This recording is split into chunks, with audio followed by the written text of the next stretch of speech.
You're right. I broke the rules I was given. I delivered less than half the required word count. Let me rewrite it now at the correct length. The house where Jesus reportedly healed a fever with a touch still stands beneath the surface of the Sea of Galilee's western shore, its basalt walls excavated layer by layer over decades, revealing something that no theological argument can manufacture: physical evidence. Not symbols, not texts, not tradition passed through centuries of retelling, but actual stones, arranged by actual hands, in a specific place, at a specific time. And what those stones reveal about the people who built them, lived in them, and eventually transformed one of them into something the ancient world had almost no precedent for, is a story that rewrites what most people assume about first-century Jewish life in Roman Galilee.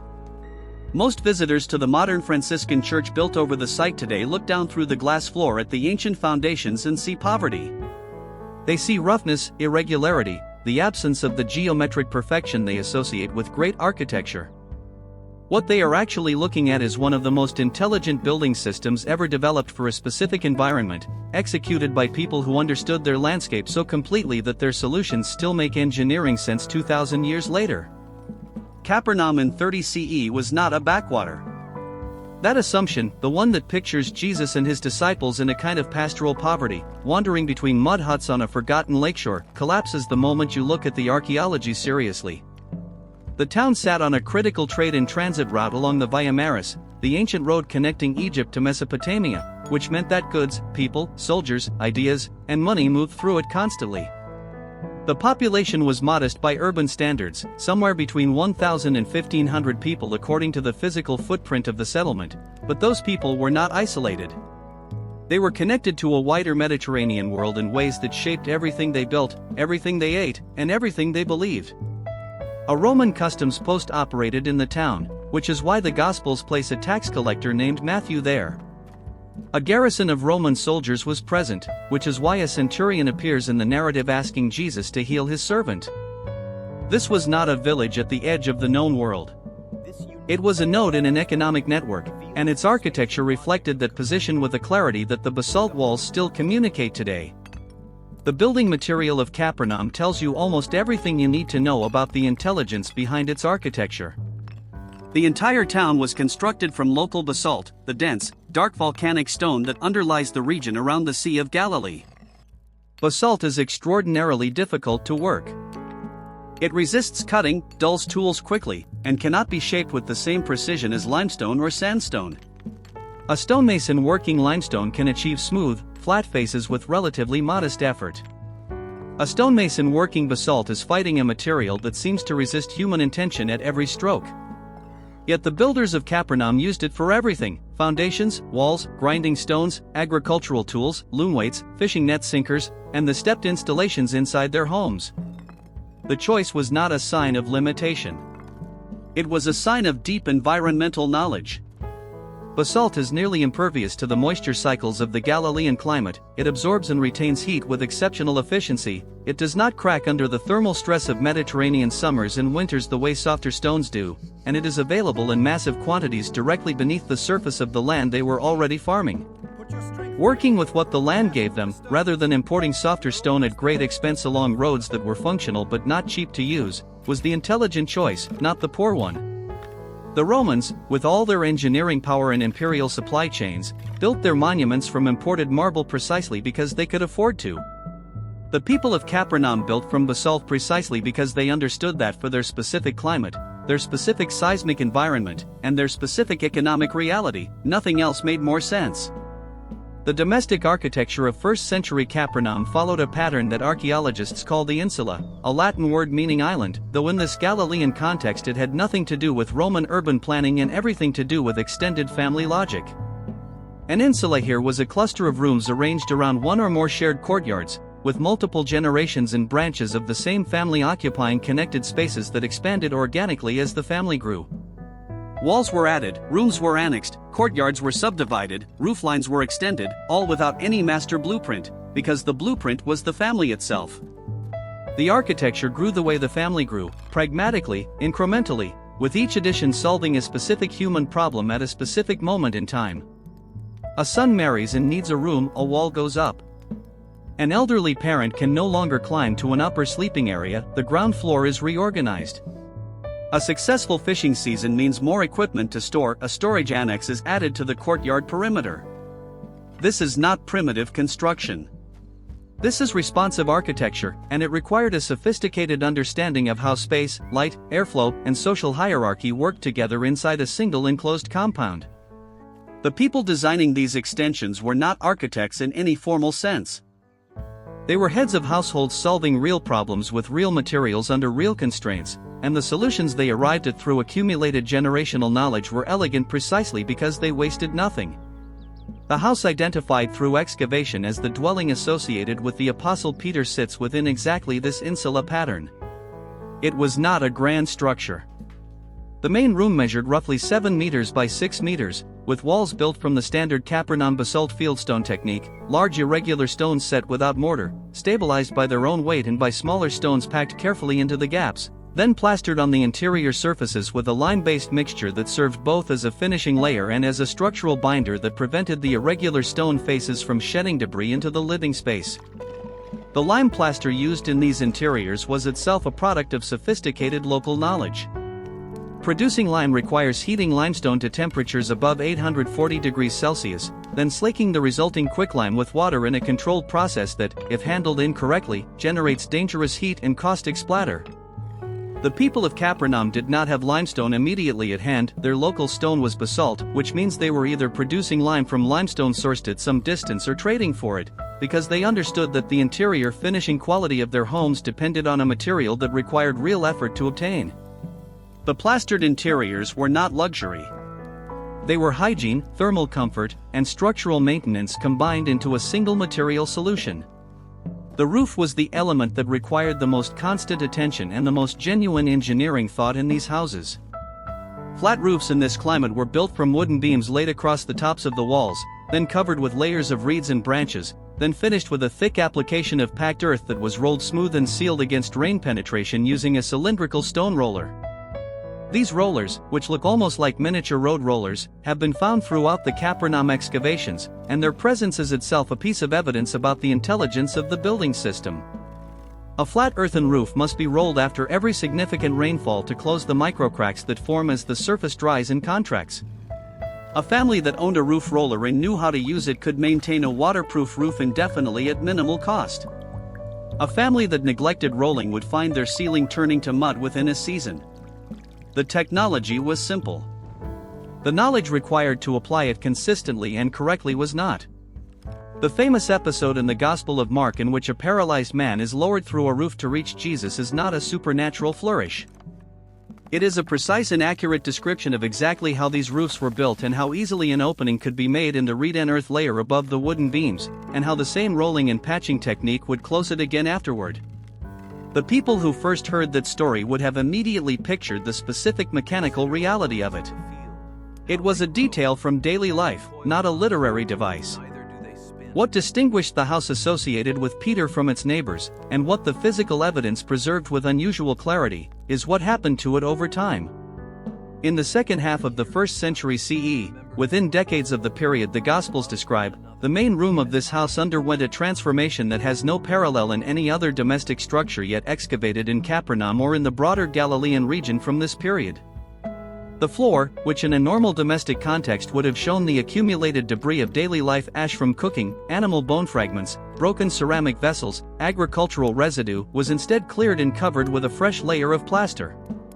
Not the utilitarian lime plaster of functional walls, but a finer, more carefully applied surface that suggests intentionality beyond domestic maintenance.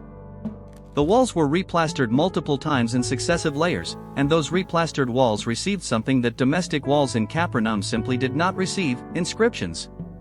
Scratched into the plaster in Aramaic, Greek, Syriac, and Latin, these inscriptions contain names, prayers, references to Jesus described as Lord and Christ, and invocations directed toward Peter specifically. The room had stopped being a room for living and had become a room for gathering, for memory, for something that functioned, however informally and without any official institutional structure, as a sacred space. The ceramic assemblage found within it changed too. The cooking vessels, storage jars, and domestic pottery that characterize every other room in the insula disappear from this room's record.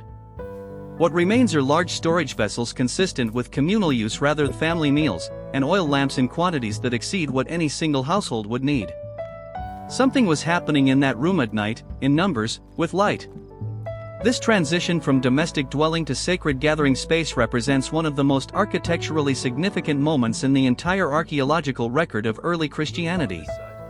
Not because it proves theology, but because it reveals how ordinary people with no institutional resources and no established architectural tradition of sacred interior space solved an entirely new problem. How do you mark a place as holy when you have no temple, no officially sanctioned priest, no architectural commission, and nothing but shared memory and a few handfuls of plaster? The answer the people of Capernaum found was to do what their building culture had always done: work with what was available, add layers incrementally, let the structure evolve in response to human need. The sacred space at Capernaum was not designed. It was grown, the same way the insulas around it were grown, through accumulated human decisions made one at a time over years and then decades. Every layer of plaster represents a decision by someone, probably a group of someone's, to invest labor and material in a space they believed deserved preservation. That investment, repeated generation after generation, is itself a form of architecture. It is the architecture of collective memory made physical. The cooking installations found across the insula compound give you a precise picture of daily life inside these walls during the period when both ordinary family life and this emerging communal practice were coexisting in adjacent rooms.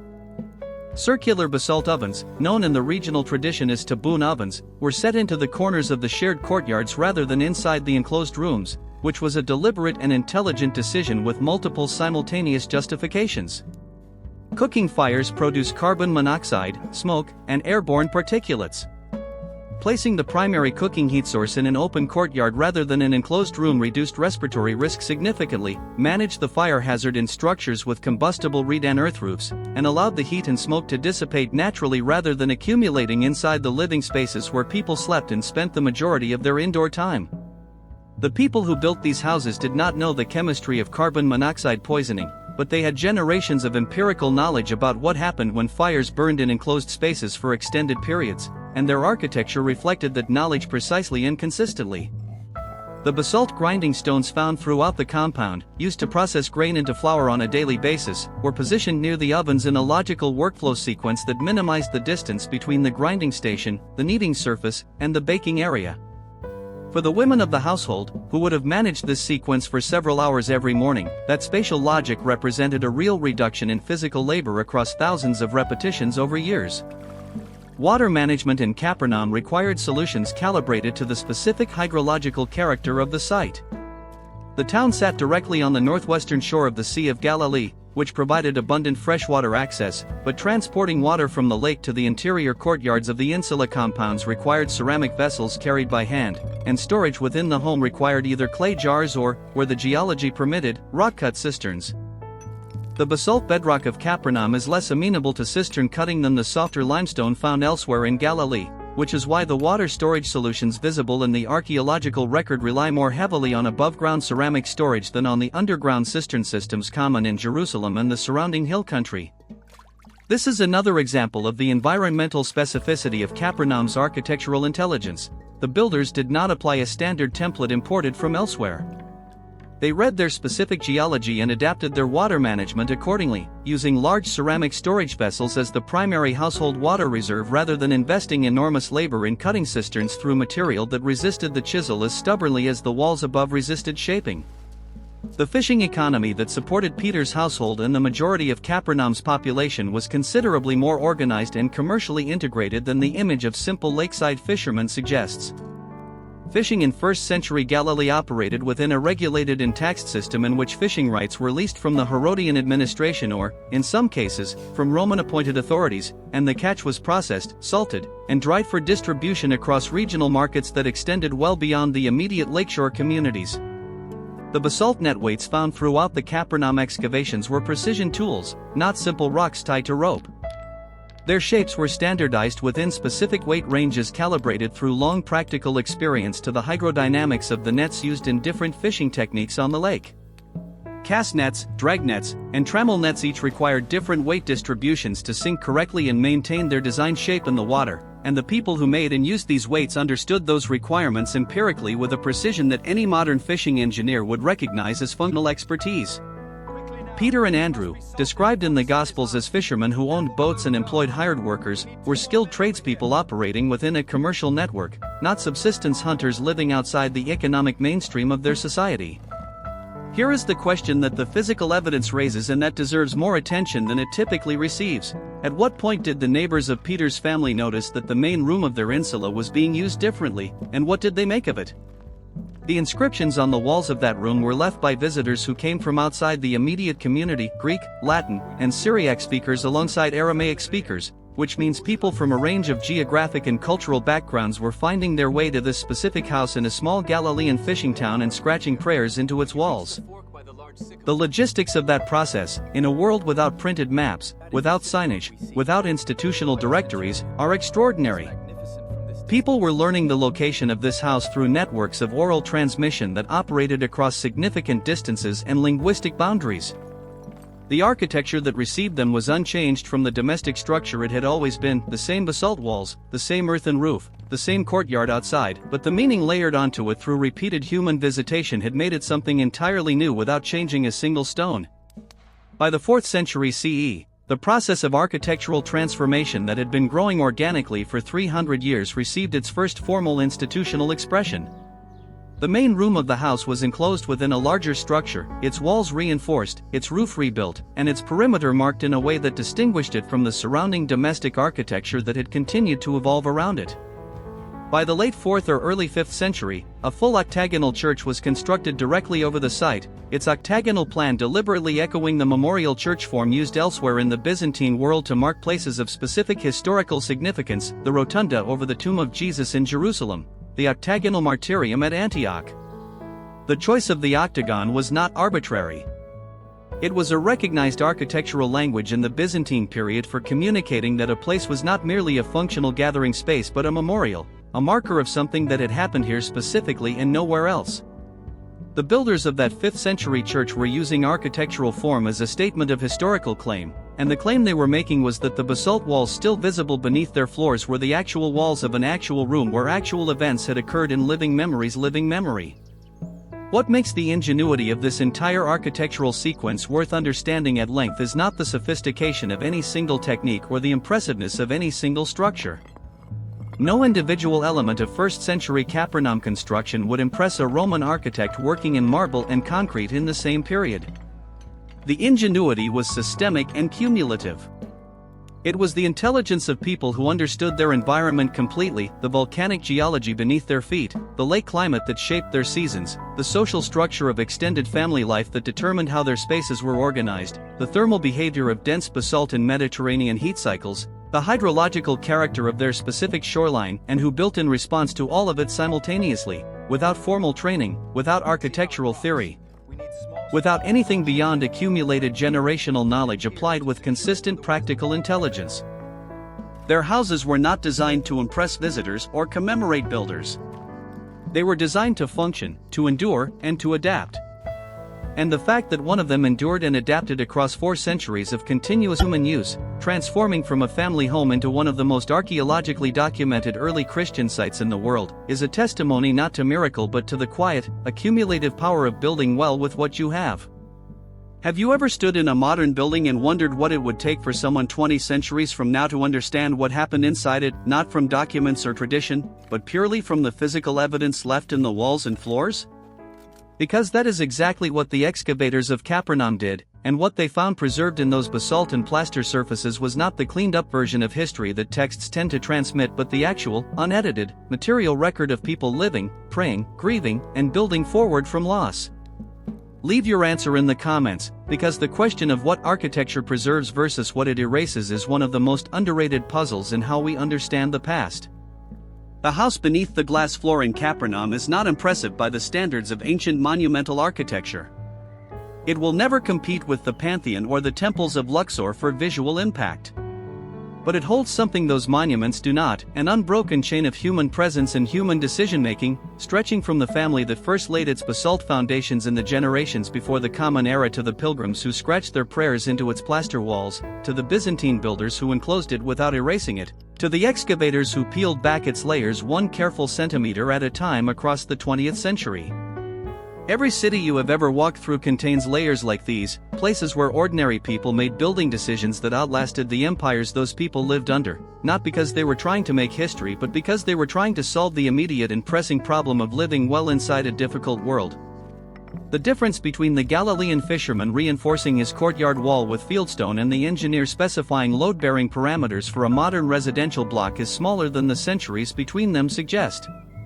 Both are reading an environment and responding to it with the best knowledge available to them.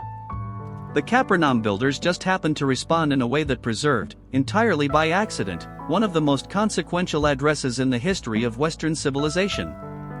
If the idea that ordinary domestic architecture could carry this much history without anyone planning it to surprises you, subscribe so you do not miss what this channel keeps finding underneath the surface of the ancient world. And if you know someone who thinks ancient people built simply because they thought simply, share this with them. The basalt walls of Capernaum have been waiting 2,000 years to correct that assumption.